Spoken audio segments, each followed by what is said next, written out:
अनंत कोटी ब्रह्मांड नायक राजाधिराज योगीराज श्री स्वामी समर्थ महाराज.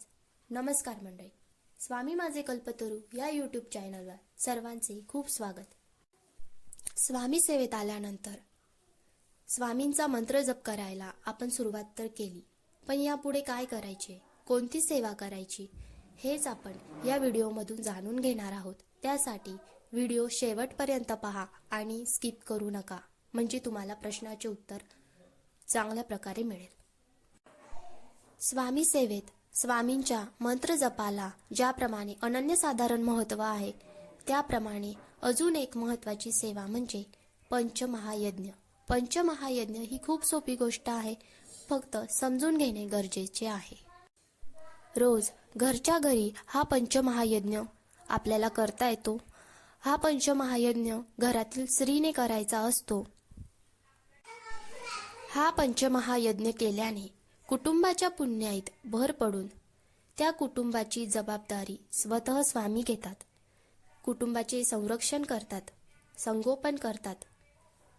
त्या घराची दिवसेंदिवस भरभराट होते. खूप छोट्या छोट्या गोष्टींद्वारे मोठे श्रेय पदरी पडते. हा पंचमहायज्ञ केला तर तुम्हाला तुमच्या आयुष्यात नक्कीच सकारात्मक बदल जाणवतील आणि एक स्वामींचे सुरक्षा कवच प्राप्त होईल. चला तर मग जाणून घेऊया पंचमहायज्ञ म्हणजे काय. हिंदू धर्मात कृतज्ञता भावनेला फार महत्त्व आहे. मनुष्य जन्माला आल्यानंतर काही तत्व असतात जी सतत जीवनात प्रेरणा बनून असतात. देव, ऋषी, पितर या तीन शक्तींमुळे मनुष्याचा खऱ्या अर्थाने उद्धार होतो. या देव, ऋषी, पितर, समाज यांचे ऋण फेडण्यासाठी आपल्याला पंचमहायज्ञ करायचा असतो. पंचमहायज्ञ केल्याने आपल्या कुळासाठी आपली जी कर्तव्ये आहेत ती पूर्ण होतात. अगदी लहान सहान गोष्टींद्वारे घरातील महिला पंचमहायज्ञ रोजच्या रोज करू शकतात. पंचमहायज्ञात 5 यज्ञ असतात. पहिला देवयज्ञ, दुसरा पितृयज्ञ, तिसरा ऋषीयज्ञ, चौथा भूतयज्ञ, पाचवा मनुष्ययज्ञ. हे 5 यज्ञ म्हणजेच पंचमहायज्ञ. आता हे कसे करावेत या प्रश्नाचे उत्तर जाणून घेऊया. पहिला यज्ञ देवयज्ञ. कसा करावा?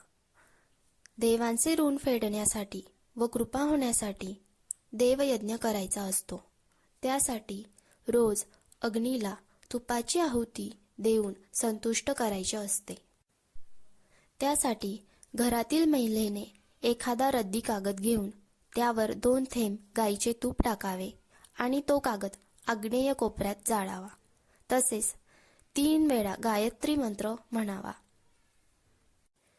यामुळे अग्निदेवांना यज्ञाचा हवीर भाग मिळतो. त्यामुळे अग्निदेव संतुष्ट होतात व घरातील दोष कमी होतात.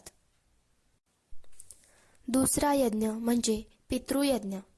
पितरांना आपल्या जीवनात फार महत्त्वाचे स्थान आहे. आपले संगोपन करणे, विद्या शिक्षण देऊन जीवनात कार्यक्षम करण्याचे आपल्या पितरांचे आपल्यावर उपकार असतात. म्हणून त्यांच्याविषयी आदरभाव आणि त्यांच्याविषयी जी आपली कृतज्ञता असते ती व्यक्त करण्यासाठी पितृयज्ञ करायचा असतो. त्यासाठी रोज दुपारी 12 ते 12:30च्या दरम्यान दुपारचे जेवण करण्या अगोदर कावळ्याला 1 घास अन्न घराच्या छतावर एका ताटलीत ठेवायचे आहे. त्यामुळे पितरांना यज्ञातील हवीर भाग मिळतो आणि आपले पितर संतुष्ट होतात. तिसरा यज्ञ म्हणजे ऋषीयज्ञ.